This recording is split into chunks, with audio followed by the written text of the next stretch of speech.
Buen día. Primero, agradecer a la Sociedad Dominicana de Ginecología y Obstetricia por la invitación a este congreso, magno congreso, realmente sorprendido por la cantidad de gente. Y bien, uno se siente, porque como decía Natalie, después de Marisabel, después de tanto tiempo también sin uno venir presencial. Bueno, vamos a concluir con el tema mama, un tema muy interesante para los ginecólogos. Ustedes van a ver que nos pusimos de acuerdo los tres conferencistas para no repetir muchas estadísticas ni muchas cosas de eso, o sea que rápidamente vamos a darle adelante. En mi caso voy a hacer un viaje rápido pero bien sustancioso del tratamiento del cáncer de mama. Todavía el tratamiento del cáncer de mama sigue teniendo su base en tres pilares fundamentales: cirugía, quimioterapia y radioterapia. El orden de esos tratamientos va a depender de la etapa clínica, del tipo de tumor, del tipo de paciente, pero sobre todo de la etapa clínica. O sea, prácticamente, como dijo alguna de mis antecesores, prácticamente todos los pacientes van a recibir dos o más o todas de estos tres tipos de terapia que hicimos. Anteriormente, de los cambios principales que hemos tenido en el tratamiento de cáncer de mama en los últimos años, es en la forma de clasificarlo en etapas clínicas. Todos desde la universidad nos recordamos en el famoso TNM, es la manera de que conocíamos, se clasificaban por etapas la mayoría de tumores, en este caso también el cáncer de mama. Es una clasificación de tipo anatómica, funcionó por muchísimos años, sigue funcionando todavía, es útil. Y aquí, básicamente para recordarle que en el caso de cáncer de mama, en base al TNM, lo dividíamos en 4 etapas. Una temprana, que es la etapa 0, carcinoma in situ, la etapa 1 y 2, que son esos 3 etapas tempranas, la etapa 3 localmente avanzado, la etapa 4 metastásico. Aquí viene uno de los cambios importantes en el manejo de cáncer de mama en los últimos años. Es que aparte de la clasificación anatómica, de la estadificación anatómica, entonces ahora hay una estadificación en base a factores biológicos. Yo creo que inclusive esta última clasificación se ha sobrepuesto al TNM y hoy día se le da más importancia a esta clasificación de la biología de la enfermedad que al mismo TNM, que a la misma anatomía. Esa clasificación con marcadores biológicos agrupa el grado histológico, los receptores de estrógeno, progesterona, el estatus de mutación de un gen llamado HER2/neu. En base a estos marcadores biológicos tenemos 4 tipos de cáncer de mama: el luminal A, que es aquel que tiene receptores de estrógeno progesterona positivo; el luminal B, receptores de estrógeno progesterona positivo y HER2, mutación de HER2 positivo. El tercer tipo es aquel que solamente tiene mutación del HER2/neo, y el cuarto tipo, el famoso triple negativo. Esa última clasificación está influyendo en el pronóstico, o sea, nos da más datos sobre el pronóstico, inclusive nos puede guiar a la forma a la vía de tratamiento. Y vuelvo a reiterarle, el TNM no ha desaparecido, simplemente este tipo de clasificación también se utiliza y se está prácticamente sobreponiendo al anterior. Rápidamente vamos a hablar de los tratamientos, a eso venimos. Cirugía es uno de los pilares fundamentales en el tratamiento de cáncer de mama. Se divide en 2 tipos de cirugía: conservadora y radical. La cirugía está especialmente indicada solamente en las etapas muy tempranas. Y le digo en las etapas muy tempranas porque inclusive al día de hoy, etapas intermedias, se está utilizando la quimioterapia primero, pero la cirugía en etapas muy tempranas sigue siendo el método de tratamiento a escoger. La cirugía conservadora, como su nombre lo indica, quiere decir no extirpar toda la mama, o sea, conservar parte de la mama. Podemos definirla como cuadrantectomía o lumpectomía, más disección axilar. Y la definición, como yo le decía, es la decisión completa del tumor primario con márgenes negativos más manejo de la axila. El manejo de la axila es todo un capítulo aparte, se ha escrito muchísimo, se sigue escribiendo muchísimo, es otra de las áreas del tratamiento de cáncer, sobre todo en el tratamiento quirúrgico, que más ha cambiado en los últimos 5 años también. Comenzarle a aclarar que el manejo de la axila simplemente significa hacer algún tipo de cirugía en la axila, disección completa o disección como vamos a ver adelante. Recordarle que en el carcinoma in situ no se toca axila, no se hace cirugía de axila porque la gran mayoría de todos los carcinomas in situ no dan metástasis por biología, no dan metástasis a los ganglios axilares. Puede ocurrir uno que otro caso, pero en términos general no se hace cirugía axilar, sí en los carcinomas infiltrantes. ¿En quién? Porque aquí viene uno de los grandes dudas de quizás el que no maneja mucho la patología de mama. ¿En quién se hace una cirugía conservadora? Yo he visto muchas cirugías conservadoras que se alan por los cabellos. Los criterios los tenemos que tener muy claros. En quien se pueda obtener un resultado estético adecuado, es la primera opción, un resultado estético adecuado con un tratamiento óptimo. No vale la pena usted tratar de hacer una cirugía conservadora si el resultado que usted va a tener estético de esa cirugía es malo. O sea, yo prefiero entonces mejor quitar toda la mama y no exponer a mi paciente a un riesgo de una mala cirugía y encima de eso un mal resultado estético.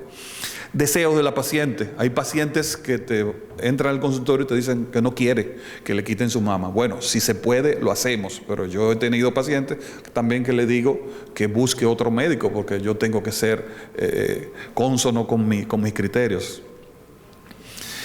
En contraindicaciones, que es muy importante tenerlas en cuenta cuando hablamos de cirugía conservadora, estamos hablando, carcinomas inflamatorios, definitivamente no es una paciente para pensar en cirugía conservadora. La radioterapia, como decía Natalie, siempre debe seguir a toda cirugía conservadora. Si la paciente tiene alguna contraindicación para recibirla, entonces la cirugía conservadora no debe realizarse. Por ejemplo, embarazo, porque durante el embarazo la paciente la radioterapia está contraindicada, entonces no debe hacerse una cirugía conservadora si la paciente está embarazada. Algunas patologías generales de la piel o autoinmunes, como es el escleroderma, trastorno de la moción del brazo. Ustedes vieron una de las fotos que puso Natalie, la paciente tiene que hacer una aducción muy marcada para recibir radioterapia. La paciente que tiene bursitis o alguna patología de hombro, eso es muy importante que lo notemos antes de hacerle la cirugía conservadora, porque después entonces va a ser imposible hacerle radioterapia, que es obligatorio. Multicentricidad,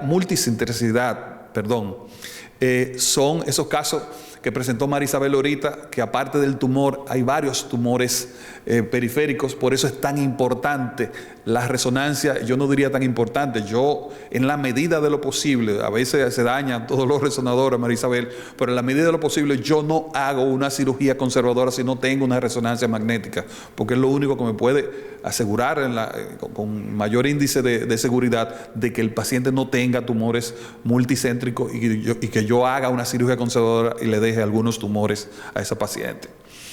El otro tipo de mastectomía es la total.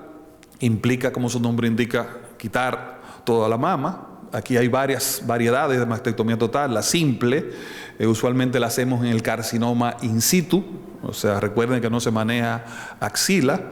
Después diríamos de la moda, de la reconstrucción, de la oncoplástica, yo en mi caso, estoy haciendo cada vez más mastectomía simple por carcinomas in situ, que anteriormente prácticamente era sine qua non que se hiciera una cirugía conservadora, pero hay pacientes que piden mejor que le quiten su mama y que se reconstruya.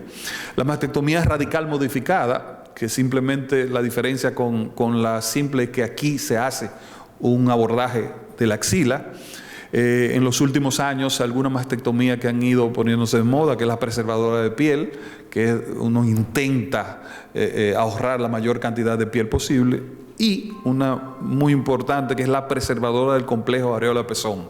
Cuando nos formamos como cirujanos oncólogos en los años 80, era prácticamente obligatorio en una mastectomía radical modificada, extirpar el complejo areola de pezón. Hoy día eso no es una verdad absoluta. Si el tumor tiene una histología favorable, está a más de 2.5 centímetros del complejo areola de pezón, usted pudiera preservar el complejo areola de pezón haciendo una biopsia por congelación transoperatoria para estar seguro de que no hay tumor ahí debajo del complejo areola de pezón. Yo hace 3 o 4 años, cuando esto comenzó a salir en los papers, hice unos cuantos casos. Lo dejé de hacer por una cosa fundamental. Como uno tiene que hacer la cirugía muy cerca del complejo areola de pezón, se despigmenta mucho el complejo areola de pezón, pierde su color y a final de cuentas lo que yo preservé por estética lo pierdo. Entonces yo prefiero que mis compañeros cirujanos plásticos hagan su reconstrucción, que la hacen preciosa y quedan muy bonitas. Pero si la paciente insiste, o sea, la información es que se puede conservar el complejo areola de pezón en algunas pacientes. Las indicaciones de quitar la mama completa, preferencia del paciente. Uno habla con todos los cirujanos de Latinoamérica, cirujanos de Norteamérica, europeos, y aparentemente las mujeres latinas, por más, yo a todas mis pacientes de cáncer de mama les explico siempre todas las opciones de cirugía, pero definitivamente hay una preferencia por las mujeres latinas porque le quiten su mama completa. Es nuestro tipo de comportamiento. No, doctor, quítenme la completa, yo no quiero, porque uno tiene que, cuando le explica a la paciente las opciones de cirugía, decirle que la cirugía conservadora necesita radioterapia obligatoriamente y que hay una pequeñita posibilidad de que pueda volver a salir en la mama en la cirugía conservadora, pero también puede volver a salir en la cirugía radical. Pero la verdad es que la mayoría de pacientes, una buena parte de pacientes en Latinoamérica escogen quitarse su mama completa. Es una realidad. Gracias a Dios ahora estamos reconstruyendo muchas de esas pacientes. Otras indicaciones de quitar también la mama completa, la multicentricidad, ya María Isabel habló ahorita de eso. Y una relación mama-tumor es favorable. Si tienes un tumor con determinado tamaño y una mama pequeña, hacer una cirugía conservadora no sería una buena idea. Cambios importantes en el tratamiento quirúrgico. Definitivamente la evolución de la cirugía oncoplástica ha traído una revolución en el manejo de la cirugía del cáncer de mama.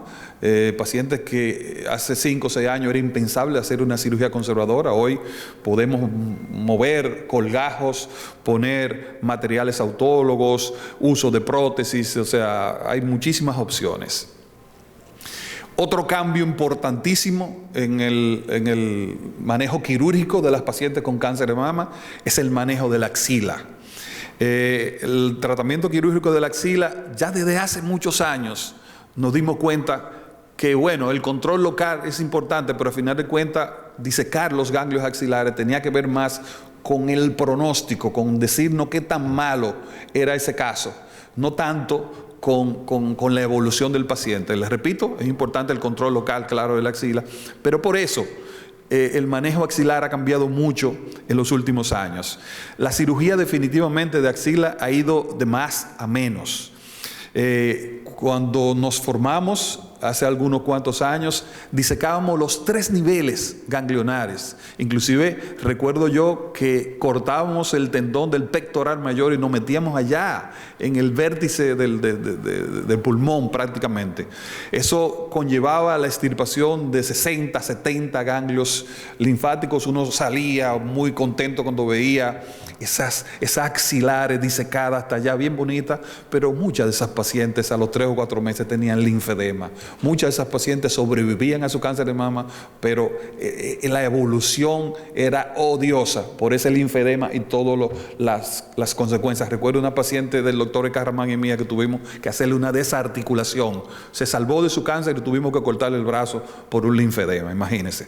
Entonces, la evolución fue cambiando del manejo de axila. Llegó un momento que solamente se requerían 12 ganglios disecados para que una disección axilar fuera correcta. Uno ya no fue metiéndose hasta el 3er nivel, preservaba el pectoral menor. Y entonces vinieron los trabajos de un urólogo, Cabañas, que comenzó a ver en el manejo de cáncer de pene que una de las opciones de las vías de tratamiento era parte de la penectomía, la disección de los ganglios inguinales. Ellos comenzaron a ver que una buena parte de los ganglios, la mayoría de esos ganglios inguinales no eran positivos y comenzaron a investigar y descubrieron que usualmente solo algunas regiones anatómicas era donde primero se iban esas células tumorales a invadir esos ganglios, y ahí nace el ganglio centinela, que es el primer ganglio que teóricamente puede captar, puede atrapar esas células malignas cuando ya se van diseminando en el cuerpo. Y a partir del trabajo también de Morton en melanoma, entonces comienza a hablarse de ganglio centinela hace algunos 20 años, que ha ido evolucionando. Después el tema de la mama, los cirujanos de mama tomaron esos trabajos de Morton y Cabaña y lo llevaron al tema del manejo del cáncer de mama por el problema que les hablé del linfedema. Y básicamente la evolución que ha tenido el manejo de la axila era que de inicio, hace algunos 5 o 6 años, se inyectaba material radioactivo y colorante. Inyectar las dos es más efectivo. En el país no tenemos últimamente equipo para hacerlo con radioactivo, lo estamos haciendo con colorante solamente. Se extirpaba el ganglio que captaba ese colorante, se mandaba a biopsia por congelación. Si la biopsia por congelación es positiva, entonces en la misma cirugía se completaba la disección axilar. El cambio más importante que ha ocurrido en los últimos 3 años es que se hizo una serie de estudios y se comprobó algo que veníamos viendo los cirujanos. Era que en la mayoría de los casos, cuando usted extirpaba el ganglio centinela y era positivo, cuando usted completaba la disección axilar entonces era negativa, el resto. O sea, solamente tenías el ganglio que sacaste, que era positivo. Entonces hubo un trabajo interesantísimo del doctor Armando Giuliano de Los Ángeles, que revolucionó, y del Colegio Americano de Cirujanos, que revolucionó el manejo de la axila, y ellos comprobaron que extirpar solamente el ganglio axilar positivo era suficiente. Y eso, vuelvo a reiterarle, revolucionó totalmente el manejo de la axila, y solamente hoy se está completando el manejo axilar si hay más de 3 ganglios positivos, si invade la cápsula. O sea, hay una serie de parámetros. Es bueno aclarar, que creo que se me pasó, que el centinela está indicado si no hay ganglios palpables. Eso es muy importante, como son la mayoría de pacientes que uno está viendo hoy. Y lo último, que Natalie tiene que estar ahí también muy contenta con eso, lo último que viene en los próximos años es no tocar la axila, no hacer ni ganglios, ni ganglio centinela. En casos tempranos, si la sonografía, si Marisabel me dice que no hay ganglio sospechoso, yo hago mi cirugía local de la mama y lo mando a radiar. No toco axila. Hay ya trabajos totalmente publicados en donde el resultado del control local de la axila es idéntico con la cirugía que con la radioterapia. Hablar un poquito de otro tema que yo sé que a ustedes les interesa, que es la mastectomía reductora de riesgo. Es la paciente que te dice, yo tengo un cáncer en la mama derecha, doctor, quíteme las dos, yo quiero que usted me quite de todo. Bueno, sí, reduce el riesgo, pero uno tiene que sentarse con la paciente y hablar la verdad. La posibilidad de que una paciente tenga cáncer en la mama contralateral existe, pero es bajita realmente. Es un 1% por cada año que la paciente pasa viva. Por lo tanto, la mastectomía reductora de riesgo, desde el punto de vista médico, solamente está indicada si el cáncer ocurre en pacientes de 40 años o menos, porque se supone que esa paciente va a durar 10 o 15 años viva, y ya a los 15 años viva va a tener una posibilidad, un riesgo de cáncer de mama importante. Entonces, por encima de los 40, 45 años, médicamente hablando, no hay una indicación de quitar la otra mama. Si sobre todo Marisabel me dice que en la resonancia no hay nada en la otra. Entonces, ¿por qué se está haciendo mucho la mastectomía reductora de riesgo? Para la simetrización, para el tema de la cirugía plástica, para que se parezca un poquito más las dos mamas. Un acápite son las portadoras de mutaciones genéticas, el famoso síndrome de Angelina Jolie, que son las pacientes con BRCA1 y BRCA2 mutado, en quien ustedes deben mandar a hacer una mutación de BRCA1 y BRCA2, que se está haciendo aquí en un laboratorio local, también se envía afuera, se toma una muestra sanguínea de eso. Toda paciente que tenga más de 2 familiares directos con cáncer de mama o ovario debe mandársela a hacer un BRCA. Entonces, si la paciente tiene un BRCA mutado, está indicado hacer una mastectomía bilateral profiláctica y una oophorectomía también profiláctica. Rápidamente, cáncer de mama en mujeres jóvenes, no lo voy a tocar porque se habló bastante bien, solamente voy a decir que quizás el peor pronóstico en pacientes jóvenes es que el diagnóstico usualmente es más tardío y sus histologías son un poco también más agresivas. Estamos viendo cada vez más con el aumento de la expectativa de vida de los seres humanos en República Dominicana ya tenemos también ese problema. Yo estoy viendo cada vez más en mi consulta pacientes con 85, 90, 95 años con cáncer de mama y hay que tratarlas, sobre todo si la paciente tiene una expectativa de vida, que no es la paciente que tiene una insuficiencia cardíaca, que no puede ni caminar, no, la paciente está haciendo su vida para su edad más o menos normal, entonces hay que tratarla. Igual como se trata el cáncer de mama. Esas pacientes usualmente, si son muy añosas, yo le aconsejo más el tema de la cirugía conservadora porque lo llevan mejor. Pero al final de cuentas no hay diferencia en el tratamiento. En hombres, el mismo tratamiento. Se dice que la evolución es peor, pero el tema es lo tardío que se hacen los diagnósticos. Asociado a embarazo y lactancia, ni lo voy a mencionar. Inflamatorio. Sí quiero hacer un acápite en este auditorio de ginecólogos. Todas las pacientes, que es una variedad de cáncer de mama, una variedad, el carcinoma inflamatorio por su evolución. Todas las pacientes de cáncer de mama inflamatorio que yo veo en mi oficina, todas tienen más de 3 meses manejadas por su ginecólogo. Todas, señores, sin límite. Toda paciente que ustedes vean con signos y síntomas de un absceso en mama, o sea, una mama roja, dura, dolorosa, denle un antibiótico, denle un antiinflamatorio, pero si a los 15 días no mejora, mándenla a biopsiar. No persistan dándole la vitamina E, el antiinflamatorio, el antibiótico. Si en 12, 15 días no mejora, ni fluctúa, ni drena eso, mándenla a Marisabel para que la biopsien. El carcinoma inflamatorio confunde mucho y le digo que todas las pacientes usualmente van a estar siendo manejadas por su ginecólogo durante semanas. Simplemente, rapidito, la quimioterapia, que es también la tercera modalidad terapéutica en cáncer de mama, se divide en 3 tipos de medicamentos: los citotóxicos, la hormonoterapia, los anticuerpos monoclonales. Los citotóxicos, voy a obviar esto. Hormonoterapia, yo me hubiera gustado que la mayoría de mis pacientes pudieran ser manejados con tratamiento a base de hormonoterapia. Es un tratamiento barato, bien tolerado, muy efectivo. Lamentablemente necesita que tengan receptores de estrógeno y progesterona positivos para hacer. Estos son los más utilizados. Aquí hay varias sustancias que son muy frecuentes en su uso: el leuprolide, la goserelina.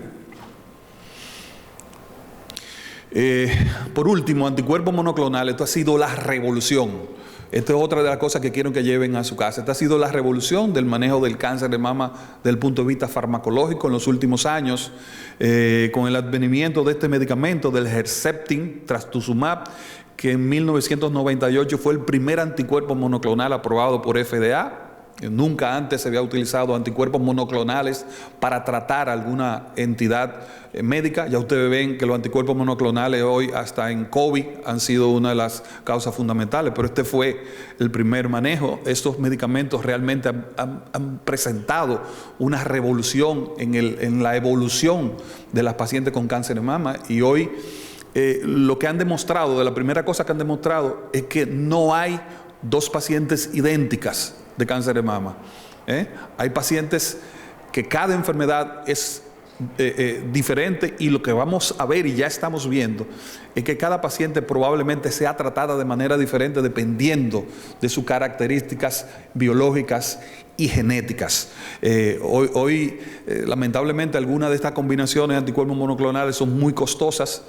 Vamos a ver si en algún momento nuestra ley ahora de seguridad social que se está revisando, pudiéramos nosotros hacer algunas remodelaciones de esta ley y tener, por ejemplo, como en Costa Rica, que tiene un PIB parecido al de nosotros, y aprueban todos los tipos de medicamentos, pero todavía hay algunos esquemas que no están aprobados en nuestro país. Pero yo tuve unos pacientes recientemente con cáncer de mama, con metástasis en la columna prácticamente completa, una fractura de vértebra prácticamente parapléjica, que me la mandó un neurocirujano, y con una combinación de Herceptin y Keytruda, la paciente hoy prácticamente con el último PET scan no tiene tumor. Y son pacientes que van a tener a veces resultados de tratamiento de 2, 3, 4, 5, 6, 7 años, pacientes que se morían antes en meses. O sea que los anticuerpos monoclonales han sido una adición importantísima al manejo farmacológico de cáncer de mama. Con esto yo espero que ustedes tengan más entendimiento del manejo de cáncer de mama, y en nombre de los otros 3 que hablamos de esta patología, queremos darle las gracias por su atención a todos ustedes.